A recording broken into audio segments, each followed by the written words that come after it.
성전에 올라가는 노래.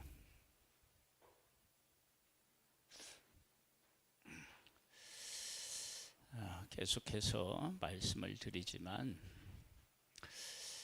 이때 당시는 교통수단이 대부분 걸어 다니는 거였어요. 집에서 성전에까지 가는 기간이 오래 걸리게 되죠. 그 가는 동안에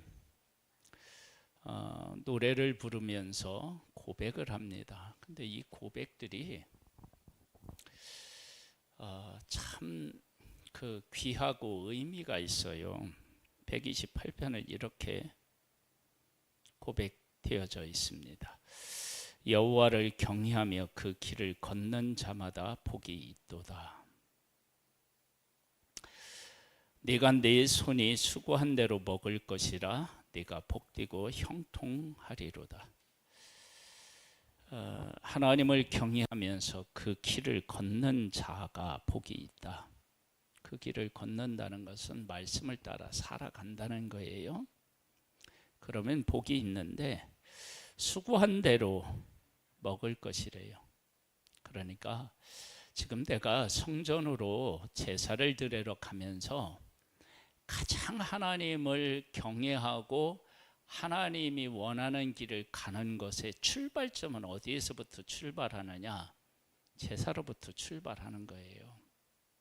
그러니까 내가 지금 가는 이 길이 내가 수고한 대로 먹을 수 있는 그 길을 걷는 것이고, 내가 복되고 형통한 길을 내가 걷는 거예요. 그리고 네 집안 집 안방에 있는 네 아내는 결실한 포도나무 같으며 네 식탁에 둘러 앉은 자식들은 어린 감람나무 같으리로다. 내가 하나님을 잘 경외하고 그 명령을 지켜 행하면 아내와 자식이 잘 돼요. 근데 그 출발이 어디냐? 하나님 앞에 제사 드리는 거예요. 이런 것들을 정말로 깨달아 알고 내가 성전으로 향하여 가고 있다. 그러면 이 성전으로 가는 이 걸음이 얼마나 이게 감사하고 복된 걸음으로 여겨지겠어요? 그러니까 이런 노래를 부르면서 집에서 출발해서 성전까지 가면서 불러요. 그러면 이 노래들을 하나만 부르지 않았을 거 아니에요. 여기서 지금 성전으로 올라가는 노래가 어디서부터 나오느냐 이렇게 보면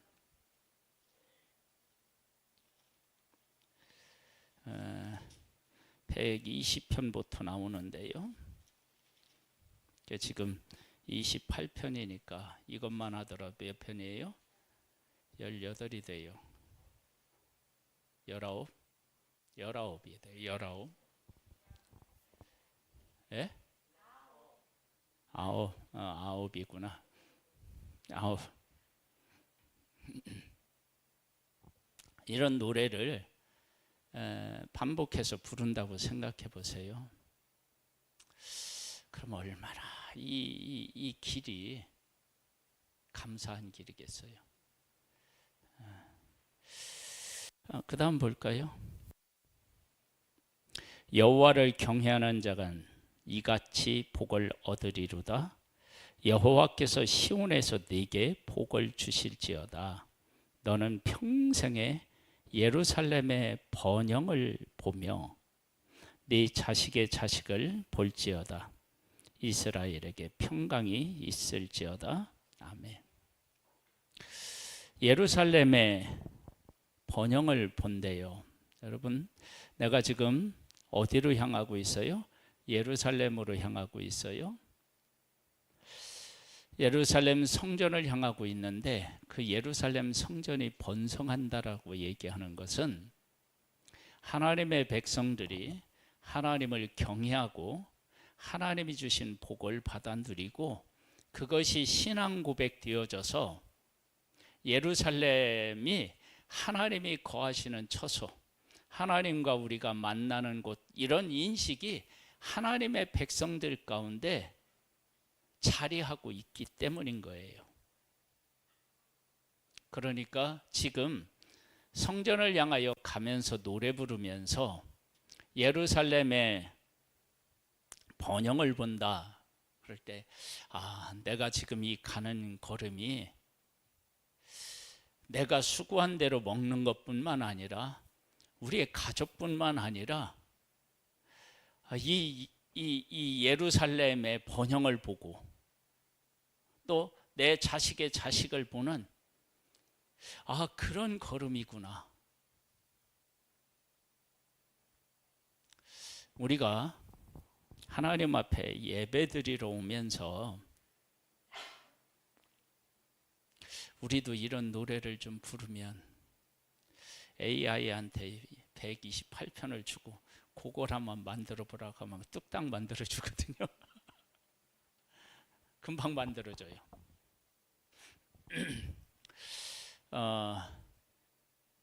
우리가 하나님 앞에서 이렇게 어떤 일을 행할 때 그곳에 뭐를 담느냐 그러면 신앙을 담고 믿음을 담아서 그 일을 하면 그 일에 대한 가치, 의미가 완전히 달라져요.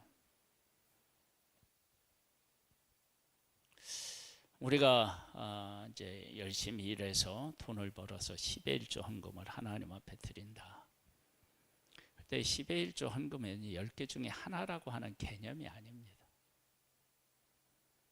내가 일할 수 있는 건강, 직장 이런 것들을 하나님이 주관하여 주셔서 내 생명을 책임지시고 내 인생을 책임지시는 분이 하나님이시다. 그런 개념이 담겨져 있어요. 왜 그러느냐 그러면 아브라함이 그 조카 롯 때문에 전쟁에서 이기고 나서 10의 1조를 드려요. 그 11조는 왜 드리느냐? 이 전쟁에서 승리하게 하신 분이 여호와 하나님이시라는 고백이에요. 그게 11조라고요. 그러니까 11조는요 10개 중에 하나를 드린다는 개념이 아니라 내 삶, 내 삶, 내 생명을 책임지시고 돌보시고 이끄시는 하나님이 그 일을 하신다라고 하는 신앙의 고백이에요. 그러니까 11조를 잘 드리면 요즘에는 11조를 드려야 되느냐 말아야 되느냐 이런 거 갖고 논란이 있는데요. 그런 논란을 하는 게 얼마나 어리석은 일인지 모르겠어요.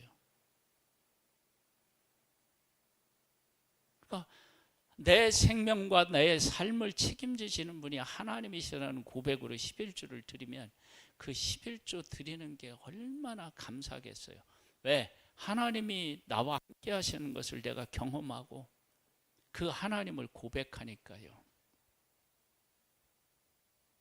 그래서 예루살렘에 제사하러 가면서 이런 노래를 부르는 거예요. 그 다음에 이제 29편으로 129편으로 이스라엘은 이제 말하기를 그들이 내가 어릴 때부터 여러 번 나를 괴롭혔도다. 그들이 내가 어릴 때부터 여러 번 나를 괴롭혔으나 나를 이기지 못하였도다. 우리는 환난을 당할 수는 있어요. 핍박을 받을 수는 있어요. 그런데 우리가 하나님을 경외하고 믿음에 서 있잖아요. 그러면 결국 승리하게 돼 있어요.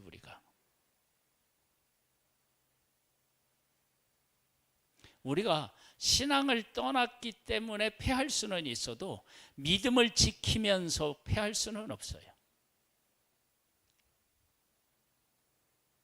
우리가 사도행전을 하면서 야고보는 칼에 어떻게 해요? 죽어요. 근데 베드로는 하나님이 옥에서 구원해 내셔요.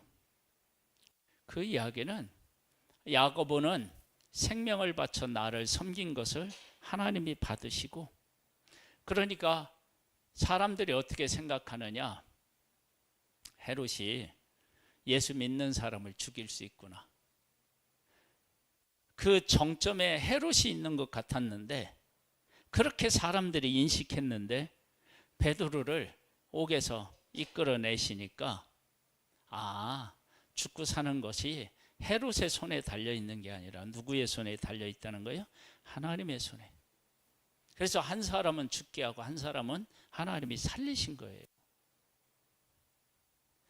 베드로를 안 살렸다면 초대교회에서도 헤롯의 은혜에 우리도 죽을 수 있겠구나 그런 생각을 했을 거예요. 근데 베드로를 구원해내니까 죽고 사는 문제는 헤롯의 손에 달려있는 게 아니라 하나님 주권이다. 그걸 보여주신 거예요. 그럼 이제 그 다음에 교회에서 여러 환란이 있을 때 이 환란을 겪는 것은 하나님이 허락하신 거구나. 이 환란에서 우리가 환란을 벗어나게 하시는 분, 그분도 하나님이시구나. 그런 것들을 고백하게 하시는 거예요. 그러니까 그런 사건들을 통해서 하나님이 우리에게 무엇을 말씀하시는지를 깨달아 알고 그걸 신앙으로 고백하는 거예요. 성전에 올라가면서 그들의 삶 속에 하나님이 어떻게 일하셨는지를 깨달아 알고 하나님 앞에 신앙으로 그걸 고백하는 거예요. 그러면 그 가는 걸음이 얼마나 귀한 걸음인지를 느끼는 거예요. 만일 이스라엘 백성들이 타락해서 하나님이 베풀어 주신 은혜에 대해서 인식이 없다. 그러면 예루살렘으로 가는 이 길이 왜 이렇게 더워? 왜 이렇게 멀어? 이런 불평을 쏟아냈을 거예요. 근데 이러한 사실들을 삶에서 깨달아 알고 고백하면서 갔다. 그러면 이 길은 정말로 복된 길이죠. 밭가는 자들이 내 등을 갈아 내 고랑을 길게 치었도다.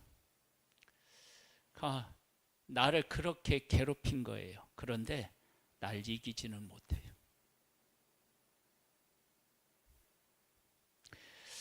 여호와께서는 의로우사 악인들의 줄을 끊으셨도다. 하나님이 줄을 끊잖아요. 그러면 진짜 줄 끊어진 연처럼요 아무런 힘이 없어요.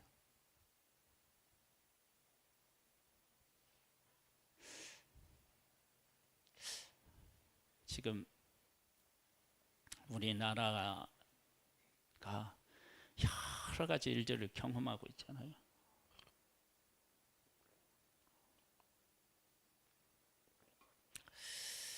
권력을 쥐고 있고 대단한 것 같죠. 하나님이 줄을 끊으시면요 아무것도 아니에요. 이건 누구나 마찬가지입니다. 바벨론의 고레스 왕이 하루아침에 자기가 뭐라고 생각해요? 짐승이라고 생각해요. 왕이었는데 하루아침에 짐승이라고 생각해가지고 풀을 뜯어먹고 밖에서 막 자고 미친 사람처럼 생활해요. 그리고 하나님이 그에게 다시 은혜를 베풀어 주시니까 정신이 다시 돌아와.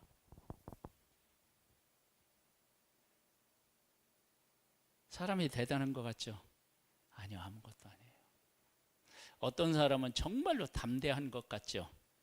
근데 하나님이 두려움을 주시면요 그 두려움에서 사람은 벗어날 수도 없어요.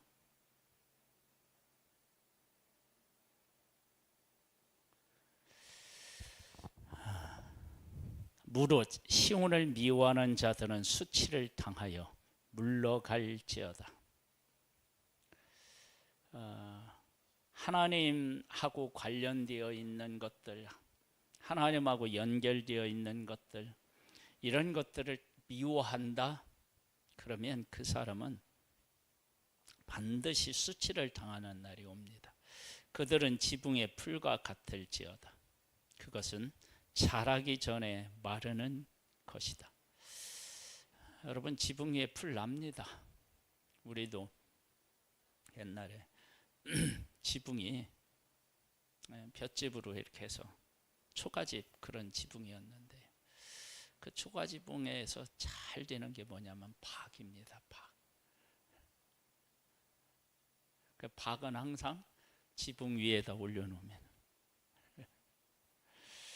그러면 지붕 위에 박이 주렁주렁 열리면 그게 그림입니다. 그래서 그림에 보면 초가지붕에 박이 열린 게 많이 나옵니다. 그리고 그 지붕에는요, 씨앗이 떨어져서 정말로 풀 같은 게 나요. 그런데 이렇게 뿌리를 이렇게 내릴 수 없어서 오래 가지 못합니다. 그리고 오래 가게 내버려 두지도 않습니다. 쉽게 마르는 거예요. 그러니까 의인들인 우리들이 조금 시각을 달리해야 돼요. 왜냐하면 악인들이 잘 되는 것처럼 보일 때가 있잖아요. 여러분, 악인들이 잘 되는 것이 영적으로 하나님 관점으로 보면요, 그 사람 정말로 위험한 사람입니다. 왜? 하나님 떠나서 이래 살아도 잘 되니까 하나님 없이 살 수 있다고 생각하는 교만과 멸망의 자리에 있는 거예요, 그게. 근데 우리는 어마어마하게 막 부러워해요.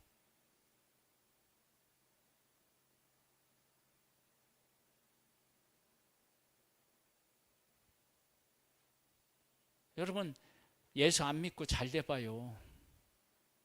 사람이 얼마나 교만해지는지 알아요? 하나님 필요 없어요. 왜? 하나님 없이도 잘 되는데 뭘. 그런데 그가 나중에 하나님 앞에 서면요, 그 잘 된다라고 하는 게 사실 하나님 시각에서 보면 아무것도 아닌 거예요. 지금 전 세계에서 가장 부자가 누구예요?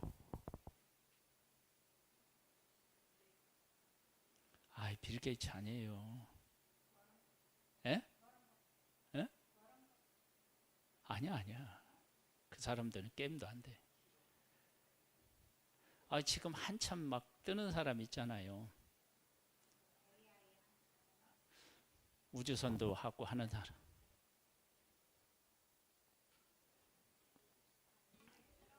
그래. 예. 일론 머스크가 가장 부자예요.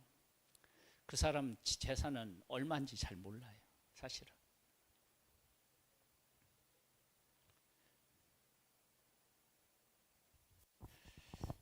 여러분, 하나님 없이 잘 되잖아요. 그러면 그것만큼 쉽게 망할 수 있는 환경이 없어요. 그런데 우리는 그걸 참 부러워해요. 여러분, 우리가 가지고 있는 복은 이 세상 어떤 것과 하고 비교할 수가 없어요. 우리 예수 믿으면 영원한 생명이 우리 안에 와 있어요. 그리고 우리가 나중에 천국에 가면 문 하나가 그냥 보석이래요, 보석.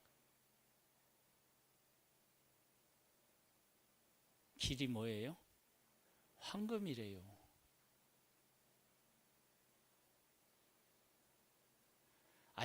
그런 거 가지고 얘기할 게 없지. 우리가 가면 예수님하고 함께 그냥 살아요. 그분하고.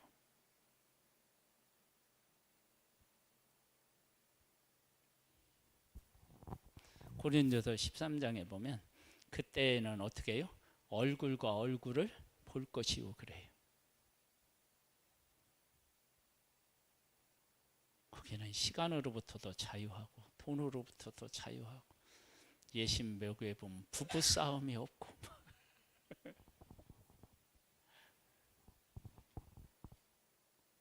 여기서 우리 인생 여기서 잘 산다고 해봐야 100년 살아요. 그것도 어릴 때 빼고 늙었을 때 빼고 나면 뭐 또 그렇게 잠자는 거 빼고 뭐 이러고 나면 얼마 안 돼요.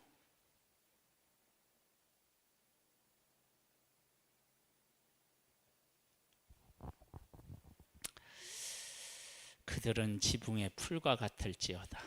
그것은 자라기 전에 마르는 것이라. 이런 것은 베는 자의 손과 묶는 자의 품에 차지 아니하나니. 그렇죠?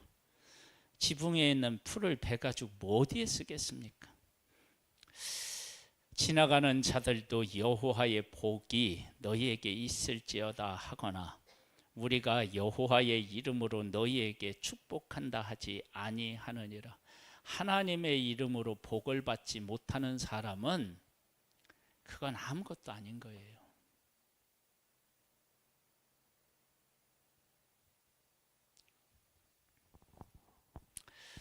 130편 보면은요. 여호와여 내가 깊은 곳에서 주께 부르짖었나이다. 주여 내 소리를 들으시며 나의 부르짖는 소리에 귀를 기울이소서. 여호와여 주께서 제약을 지켜보실진데 주여 누가 서리이까. 근데 지금 하나님의 백성이 성전에 가는 것은 제사 지내러 가고요. 제사 지내고 나면 하나님과의 관계가 회복되어요. 하나님이 죄를 용서해 주시지 않으면 어떤 현상이 일어나느냐? 우리가 이렇게 죄의 결과 때문에 불구도, 몸이 불편한 것도, 또 죄로 인한 사망도 다 그게 죄로 인하여 발생하는 거 아니에요? 하나님이 시내산에서 그 백성에게 말씀하실 때요, 불구인 사람은 어떻게 해요? 하나님의 진 밖으로 나가야 돼. 여러분, 내가 몸도 불편한데, 지금으로 말하면 우리 장애인 우대 그래가지고 장애인 주차구역 제일 좋은 자리잖아. 여기 지금 여기 빵집도요, 빵집 들어가는 바로 그 옆에다 장애인 주차 구역이 있어요. 거기는 사장님도 되면 안 돼요. 좋은 자리. 근데 하나님은요, 장애를 가지고 있는 사람은 진영 밖에 가래요. 아니, 몸도 불편한 것도 억울하고, 근데 진 밖에 가래요. 왜 그러느냐? 하나님의 나라가 어떤 나라인지를 보여주는 거예요. 하나님 나라는 온전한 나라인데 하나님이 정말로 하나님의 백성들 가운데 와 계시다. 그 온전하신 분이 그걸 신앙으로 고백하는 거예요. 그래서 진영 밖에 갈 때 하나님이 나를 버리신 게 아니고 진짜 하나님이 우리들 가운데 와 계시다는 것을, 그것을 내보내는 거예요. 그걸 깨달아 알고 밖에 나가서 있으면, 하나님이 정말로 우리들과 같이 오셔서 우리와 함께 하시는구나. 그걸 고백하면 진영 밖에 있어도 그 사람은 버림받은 자라고 생각하지 않게 되는 거예요.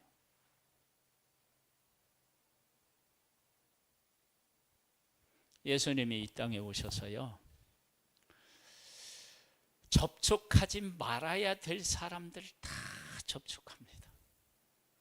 나병 환자, 혈루증 앓거나 또 죽은 자들, 이런 사람들 접촉하면 안 되거든요. 하나님, 예수님은 다 접촉해요. 그리고 그들을 온전케 하셔요. 그게 하나님의 진짜 뜻인 거예요.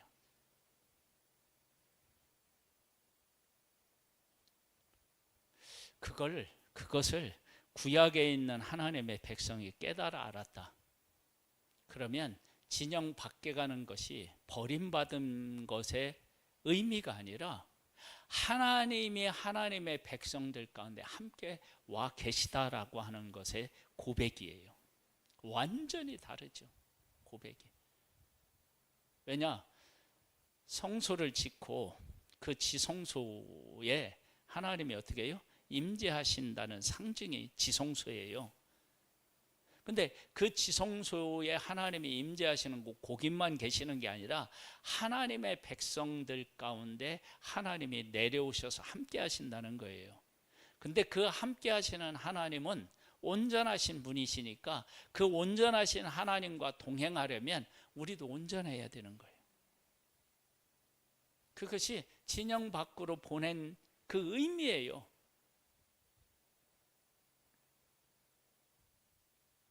그러니까 혈루증 앓는 여인이요, 와서 만지면 안 되거든요. 사람들이 있는 곳에 그렇게 오면 안 돼요. 근데 와서 만져요. 이 고백은 어떤 고백과 같으냐 그러면, 백부장이 하인이 병들어서 예수님한테 가요 보내요, 하인들을. 근데 예수님이 가신다고 그러니까 백부장이 뭐라고 하냐, 오시지 마세요. 우리 감당 못합니다. 이게 인간적으로 생각하면 뭐 이런 놈이 다 있어. 근데 백부장의 고백은 뭐냐면, 이분이 메시아라면 굳이 여기까지 와서 하는 게 아니라 온 우주의 시공간을 초월하신 분이라서 그냥 말씀하시면 된다는 예수님의 본질을 깨달아 하는 고백인 거예요. 그런데 그것처럼 혈루증 앓은 여인도 내가 가서 만지면 그들이 부정해지는 게 아니라 내가 예수님을 만나면 이 문제가 해결된다.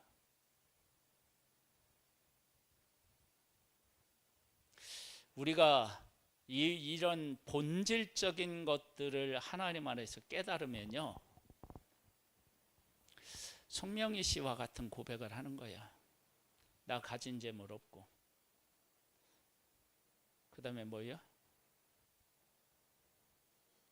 지식 없고. 근데 공평하신 하나님이시래요. 다른 사람이 없는 것 있대요. 그건 뭐냐? 하나님이 계신 거예요. 그걸 깨달아 아는 거예요. 우리가 하나님을 못 깨달아 알아서 불평도 하고 불만도 하고 막 이러죠. 하나님을 하나님으로 만나는 사람은요, 지금 내 삶에 대한 감사가요,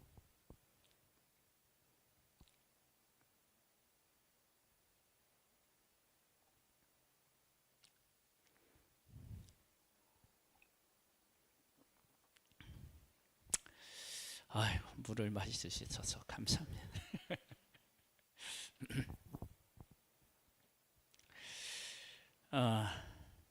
그러면서 뭐라 하냐, 누가서리니까 130편 4절에 보면요, 그러나 사유하심이 주께 있으면 주를 경외하게 하심이니이다. 하나님이 우리를 용서하신다는 거예요.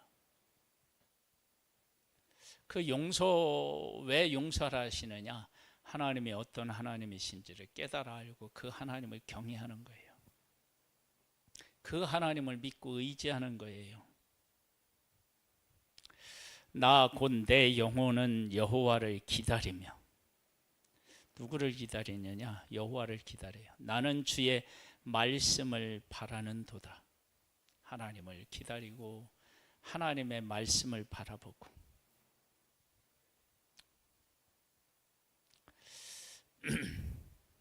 요즘 뭐 기다리셔요?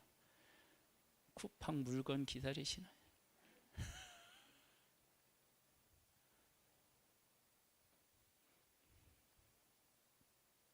뭘 바라보고 있나요? 가을의 오기를 기다리고 있나요?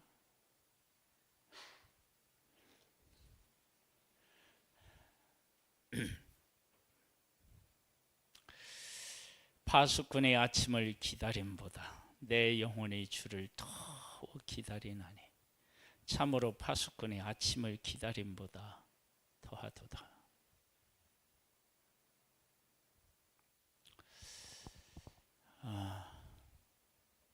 파수꾼이 아침을 기다린다. 이건 아마도 이 파수꾼을 얘기했을 때 상황은 이런 상황이었을 거라고 생각해요. 늘 저하고 이렇게 마주보고 있어요. 저게 언제 올지 몰라.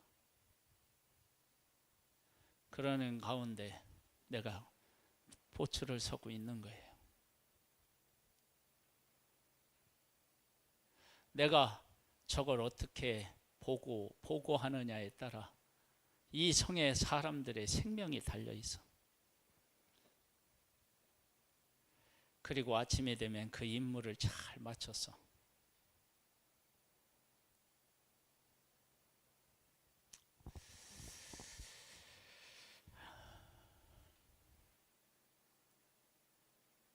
우리 군대 가면은요, 우리 때는 지금 내무반이 어떻게 돼 있는지 모르겠어요.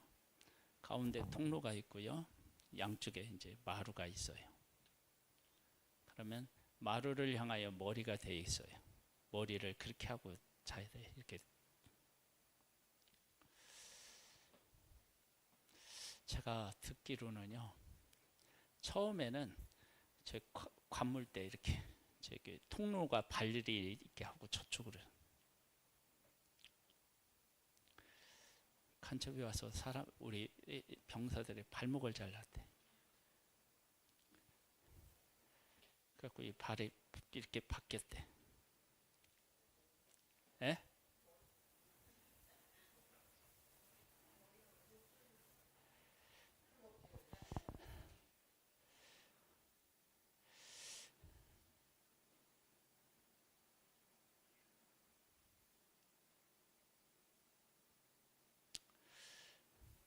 여러분, 그런 일을 경험한다 그랬을 때 내가 보초를 쓴다. 그럼 어떻게 되겠어요? 여러분, 군대에서는요, 지금은 그래도 많이 괜찮아졌는데 군대에서 어떤 사람은 자다가 화장실 갔다 와 보니까 군부대 내음반에 있는 사람들이 다 죽은 거예요. 여러분, 그런 데에서 내가 파수꾼으로 보초를 선다고 했을 때 내가 서는 동안에 평안한다 그러면 그게 얼마나 그쵸? 그런데 파수꾼의 아침을 기다린 것보다 내가 하나님을 더 기다린다는 거예요. 왜? 하나님 없이는 내가 한순간도 살 수 없다는 것을 깨달아 한 거예요.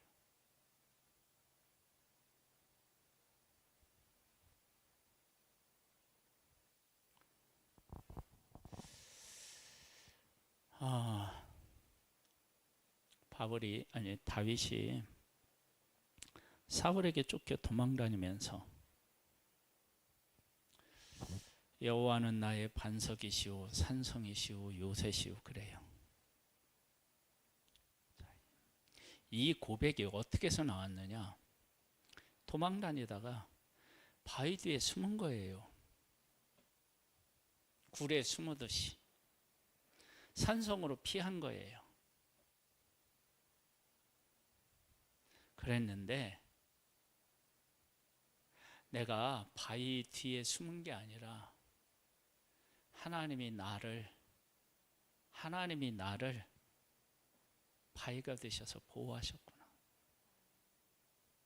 그걸 안 거예요. 그걸. 그래서 그 고백이 그런 삶에서 나온 고백인 거예요.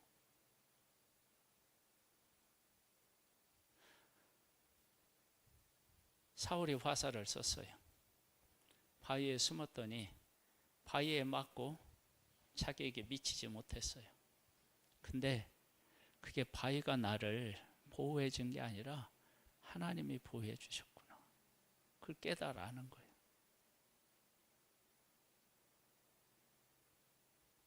그러니까 파수꾼이 왜 나왔느냐?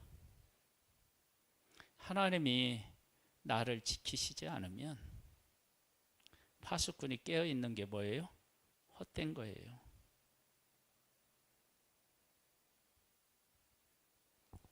그걸 아는 거예요. 여러분, 파수꾼이 깨어 있는데 화살이 비처럼 쏟아져 봐요. 깨어 있는 게 무슨 그 의미가 있어요.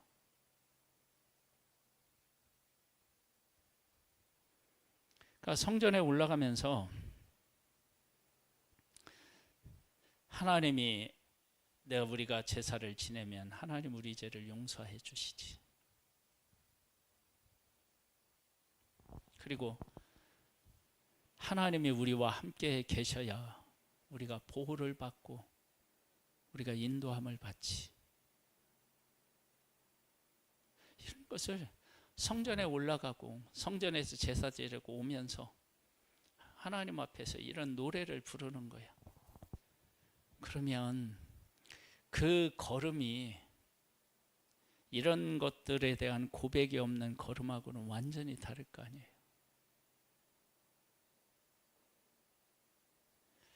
우리도 살면서 하나님에 대한 고백을 많이 해야 됩니다. 하나님에 대한 고백. 하나님이 내 인생에 무엇과 같은지를 고백해야 된다.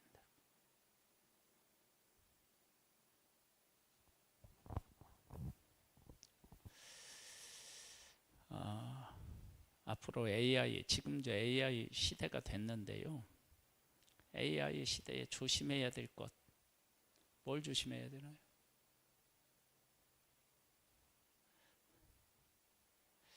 이런 걸 조심하래요.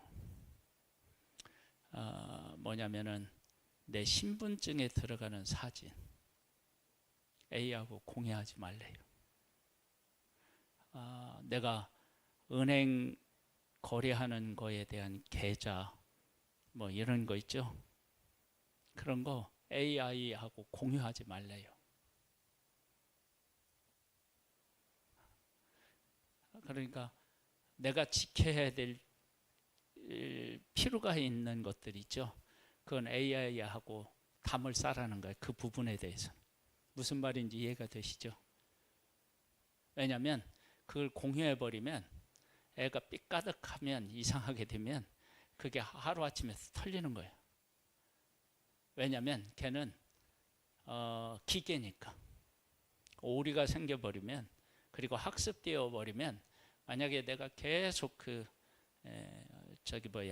내 비밀번호 같은 거 하면 그게 학습되어서 그게 어떻게 되냐면 AI는 어떻게 해요? 먼저 하는 거 우선권이 돼버리는 거예요. 그러니까 그 부분에 대해서는 AI하고 이렇게 담을 쌓라는 거예요. 이해가 되시죠? 뭔 말인지.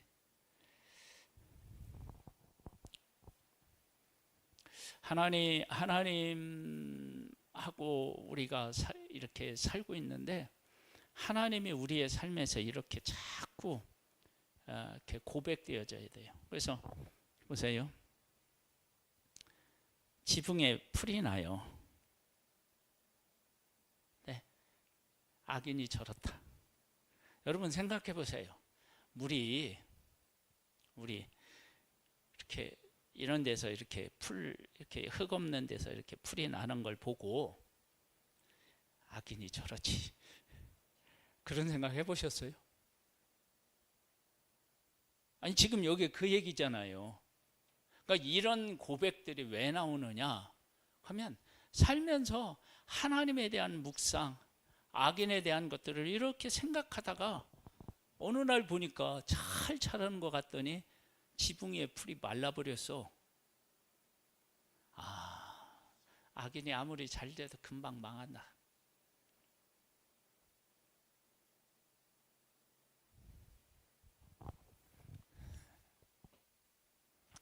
그렇대요. 여기에 보니까 내 얘기가 아니에요. 지금 여기 있는 얘기예요. 파수꾼의 아침을 기다림보다 내 영혼이 주를 더 기다리나니 참으로 파수꾼의 아침을 기다림보다 더하도다. 이스라엘아 여호와를 바랄지어다. 여호와께서는 인자하심과 풍성한 속량이 있습니다. 풍성한 속량이 있다는 얘기는요, 하나님 앞에 나아가서 용서받지 못할 일이 없는 거예요.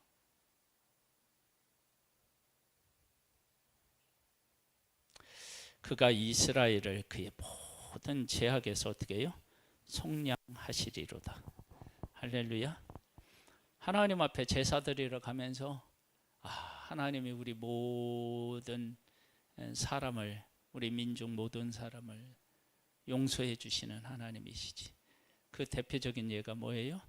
대속죄일이잖아요. 1년에 한 번씩 대제사장이 지성소에 들어가서 하나님을 만나는 거 아니에요? 그러니까 대제사장이 지성소에 들어가지만 대제사장은 백성을 대표하잖아요. 그러니까 하나님을 하나님의 백성이 만나 주시는 거예요. 그럼 만나 주시는데 그냥 못 만나요. 뭘 해결해야 되냐면 죄를 해결해야 돼요. 근데 우리가 지금 하나님 앞에 나가서 제사 드리는 것이 그렇게 죄가 온전히 해결되어서 하나님을 만나고 동행할 수 있다는 거예요. 근데 그들은 그 제사를 드려서 그렇게 하는데 우리들은 예수 그리스도가 단번에 제사를 드려서 언제든지 그분과 동행할 수 있어요. 왜냐하면 우리가 성전이 되어서 그분이 와 계시니까. 우리는 얼마나 복 있는 시대에 태어나서 살아가고 있는 거예요. 이런 거 생각하면 정말로 감사하죠.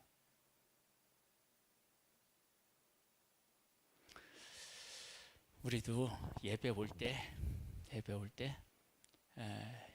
이런 노래는 못 부르더라도 이런 생각들을 좀 하고 오면 예배의 의미와 가치가 좀 달라지지 않겠어요? 그렇죠?